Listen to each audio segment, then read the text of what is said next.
नमस्कार। चलिए आज भारतीय शेयर बाजार की उस बड़ी पहेली को समझते हैं जिसने आजकल कई निवेशकों को परेशान कर रखा है। एक तरफ सेंसेक्स और निफ्टी हर रोज नए रिकॉर्ड बना रहे हैं, लेकिन दूसरी तरफ जब हम अपना पोर्टफोलियो देखते हैं तो वो लाल निशान में होता है। ऐसा हो क्यों रहा है? आइए इसी को समझने की कोशिश करते हैं। तो चलिए सबसे पहले उस एक बड़े सवाल से शुरू करते हैं जो शायद हर निवेशक के मन में घूम रहा है। ये आज के बाजार की सबसे बड़ी सच्चाई है ना। टीवी खोलो तो बाजार रॉकेट बना हुआ है। हेडलाइंस चीख चीख कर बता रही हैं कि इंडेक्स आसमान पर है, लेकिन जैसे ही अपना डीमैट अकाउंट खोलते हैं दिल बैठ जाता है। वहां तो तस्वीर कुछ और ही नजर आती है। आखिर ये माजरा क्या है? इस पूरे सिचुएशन को समझने के लिए ना ये लाइन एकदम परफेक्ट है।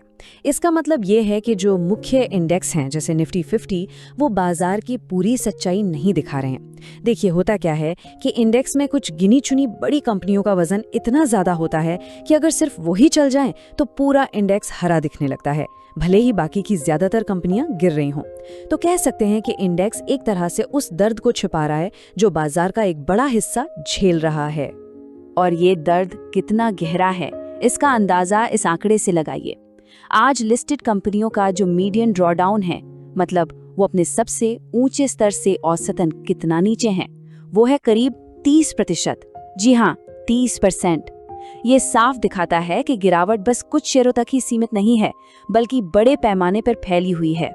ठीक है, अब बहुत हो गई बातें, सीधे नंबर्स की दुनिया में चलते हैं क्योंकि आंकड़े कभी झूठ नहीं बोलते। देखते हैं कि ये सब हो क्यों रहा है।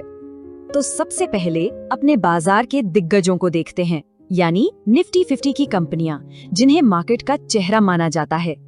सुनकर शायद थोड़ा झटका लगे, लेकिन इन टॉप 50 कंपनियों की मुनाफे में जो औसत बढ़ोतरी हुई है यानी मीडियन प्रॉफिट ग्रोथ, वो सिर्फ 3% के आसपास रही है।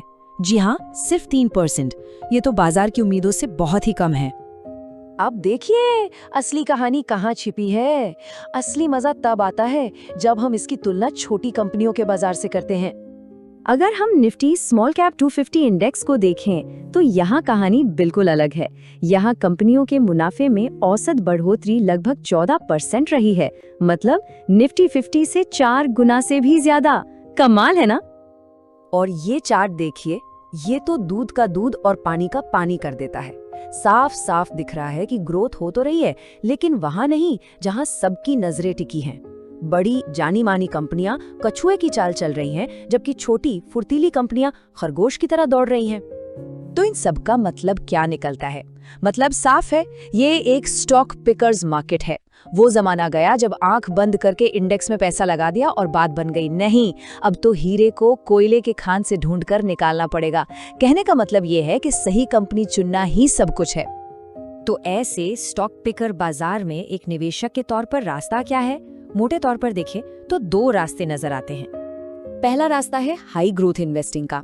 इसे ऐसे समझिए जैसे आप एक बहुत तेज, मान लीजिए 30 किलोमीटर प्रति घंटे की रफ्तार वाली ट्रेडमिल पर दौड़ रहे हैं। जब तक भाग रहे हैं सब बढ़िया है, लेकिन जैसे ही रफ्तार जरा सी भी कम हुई आप धड़ाम से गिरेंगे।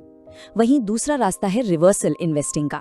इसमें उन अच्छी कंपनियों को ढूंढा जाता है जिनके शेयर किसी टेम्परेरी प्रॉब्लम की वजह से बहुत पिट चुके हैं। सोचिए, एक बढ़िया कंपनी का एक क्वार्टर का रिजल्ट खराब आ गया और बाजार ने उसे जरूरत से ज्यादा सजा दे दी।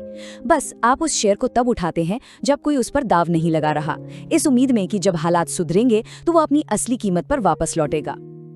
अब बात करते हैं एक बहुत ही जरूरी चीज की, और वो है हमारा माइंडसेट। एक छोटा सा मानसिक बदलाव जो इस माहौल में बहुत बड़ा फर्क ला सकता है।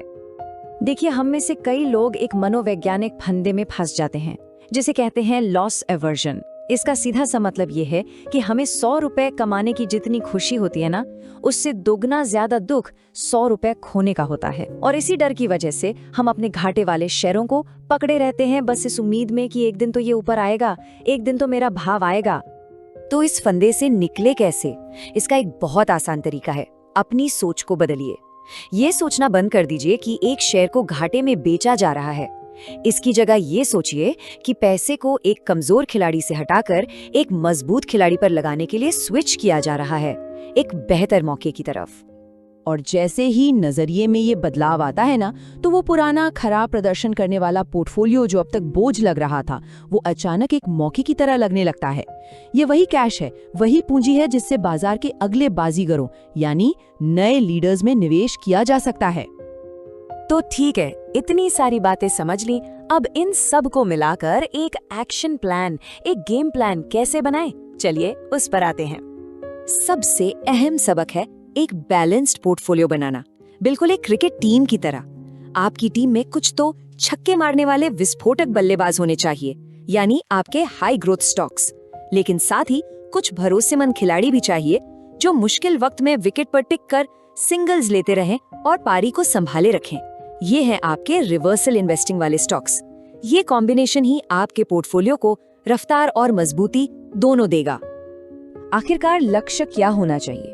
देखिए, एक अच्छे पोर्टफोलियो की कमाई में जो ग्रोथ है वो इंडेक्स की तुलना में कम से कम 1.5 से 2 गुना ज्यादा होनी ही चाहिए। अगर इंडेक्स 10% से बढ़ रहा है तो हमारे पोर्टफोलियो की कमाई 15% से 20% की रफ्तार से बढ़नी ही चाहिए। असली जीत तो यही है। तो इस पूरी चर्चा के बाद अपने आप से ये सवाल पूछना बनता है, अपनी निवेश की रणनीति में सिंगल्स और छक्कों का सही संतुलन क्या है? क्योंकि इसी सवाल का जवाब तय करेगा कि लंबे खेल में हमारा स्कोरबोर्ड कैसा दिखेगा।